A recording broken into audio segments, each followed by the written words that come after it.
महिला आरक्षण को लेकर के जो महिला मुख्यमंत्री का जो काम जो है आपकी नेम प्लेट और आज अगर कभी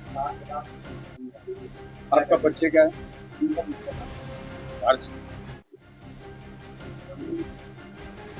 कल मैं लोकसभा में था, लोकसभा में उपस्थित था। लोकसभा की कार्रवाई जैसे स्थगित हुई उसके बाद मैं निकला, मुझे एक कार्यकर्ता ने फोन किया कि आपके कुछ सरकारी गुंडे आपकी नेम प्लेट में जूता चप्पल मार रहे हैं। सरकारी गुंडे, मुझको टेलीफोन बताया। और आपकी धर्मपत्नी अकेले थी, मेरी धर्मपत्नी इसमें अकेले थी ऊपर।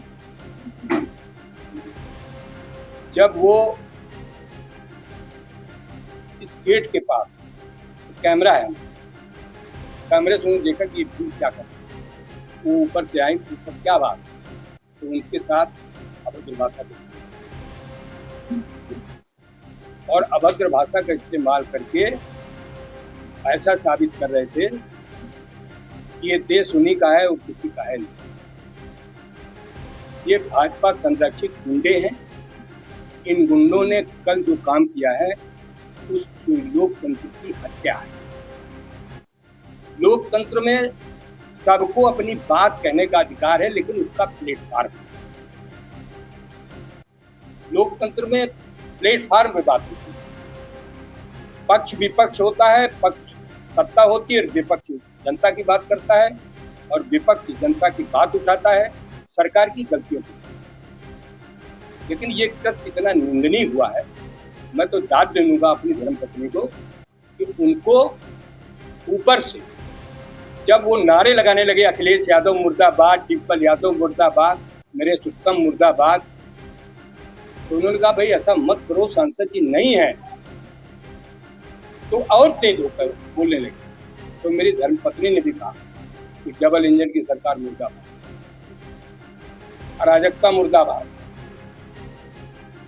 और सरकार चलाने वाले मुर्दाबाद। पुलिस थी, पुलिस ने किसी तरीके से उनको गेट से हटाया और ये पुलिस की मौजूदगी में हुआ है। पुलिस की मौजूदगी, मेरी 50 साल की राजनीतिक जीवन में मैंने कभी ऐसा नहीं देखा कि किसी के व्यक्तिगत घर में और वो अनुपस्थित हो तो उसके घर को पीटा जाए, उसके नेम प्लेट जो पत्थर की है उसमें जूते चप्पल मारे जाए। क्योंकि हम पिछड़ी जात के हैं, किसान के बेटे हैं और हम भारत के लोकतंत्र पर विश्वास करते हैं। हम जातिवादी और धार्मिक भावनाओं से अलग हटके काम करते हैं। हम बाबा साहब भीमराव अंबेडकर के बनाए हुए संविधान पर काम करते हैं। कभी किसी के पक्षपात की बात नहीं करते और हर कमजोर को ऊपर उठाने की बात करते। इसीलिए मैं उत्तर प्रदेश के दोनों सदनों का सदस्य रहा, विधानसभा और विधान परिषद का, और आज आप सबके आशीर्वाद से मैं भारत की लोकसभा में हूँ और जनता ने मुझको लोकसभा भेजा है।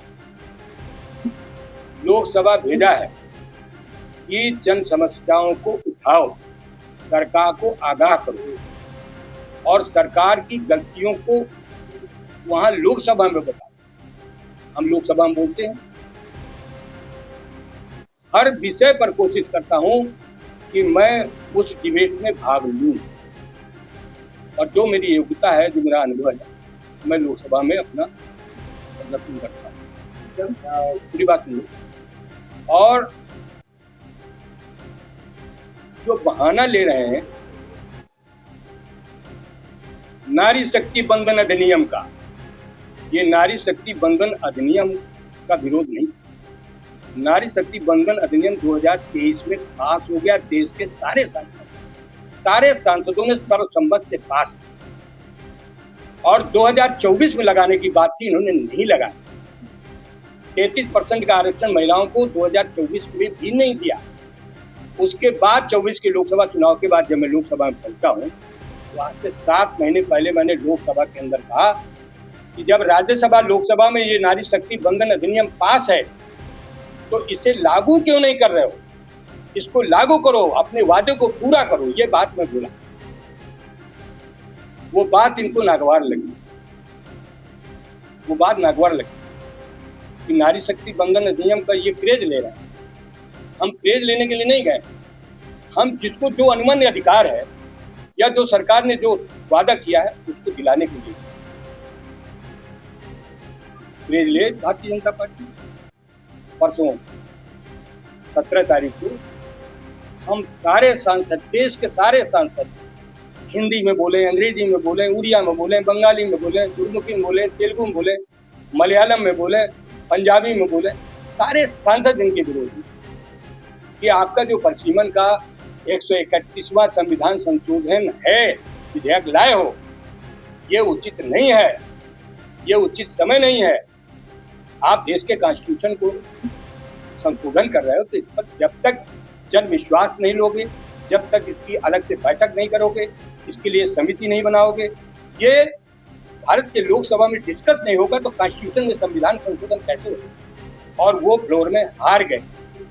हार की खिसियाहट में परसों कल मेरे यहाँ हुआ, हार की खिसियाहट, जब एनडीए भाजपा सरकार पराजित हो, तब इन्होंने ये करा दिया कि जाओ, ये बोलता है इसकी आवाज को दबाओ, तो ये गुंडे भेज करके मेरे एक आपके द्वारा या आपकी पार्टी के द्वारा दिया जाएगा? महिला मोर्चा के द्वारा हमको कोई वो तो मिला नहीं, ये महिला मोर्चा के द्वारा किया जा रहा है।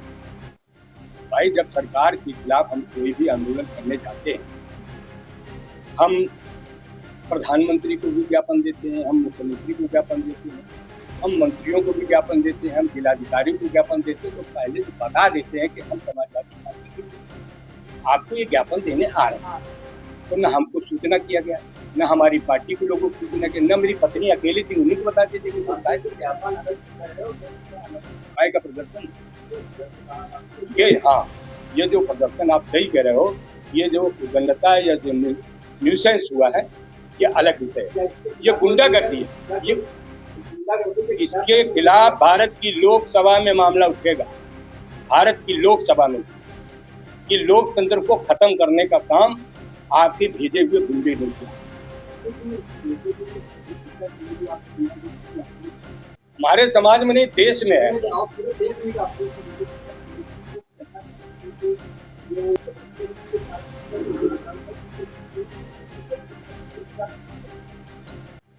कुछ नहीं है, वो कहीं जीत, सदन में जो उन्होंने जो वो चाहते थे वो गलत चाहते थे, और समाजवादी पार्टी उसका जो है, और कांग्रेस के जो हमारे राहुल गांधी हैं, ये सभी लोग उस विधेयक को जो है पास नहीं होने दिया है। उस बौखलाहट में भाजपा के कार्यकर्ता आकर के हमारे सांसद जी के घर में जो नेम प्लेट में जूता चप्पल दिखा रहे थे, घोर ही निंदनीय, उसका हम सब लोग विरोध करते। 2003 में ये बिल पास हो चुका था, उन लोगों को यही नहीं मालूम है कि ये बिल पास हुआ कि नहीं हुआ। नरेंद्र मोदी एक तरफ महिलाओं की सम्मान की बात करते हुए जी, यही उन लोगों की करनी और कथनी में बहुत ही फर्क है। हम लोगों की मांग जो थी वो पूरा हो गई।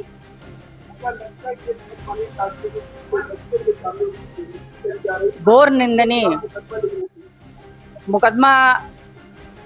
हमारे माननीय सांसद जी का दिल बहुत बड़ा है।